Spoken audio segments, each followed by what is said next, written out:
তুমি এক জীবনে সবার কাছে ভালো হতে পারবে না, চেষ্টাও করো না কখনো সবার কাছে ভালো হওয়ার জন্য, কারণ সবার কাছে ভালো হতেই হবে এমন মাথার দিব্যি কেউ তোমায় দেয়নি।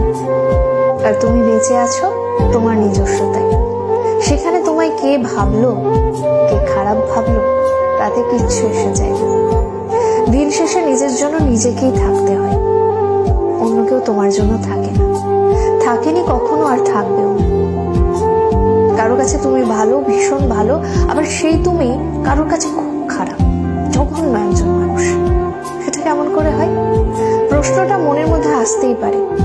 আসলে আমাদের কে ভালো ভাবছে আর কে খারাপ ভাবছে সেটা বিপরীতে থাকা মানুষটার মানসিকতার উপরই নির্ভর করে। সেই পরিপ্রেক্ষিতে অন্যের মানসিকতার পরিবর্তনের ভার তো তুমি নিতে পারবে না। তাই তোমায় কে কি ভাবলো এই নিয়ে ভাবনা চিন্তাটা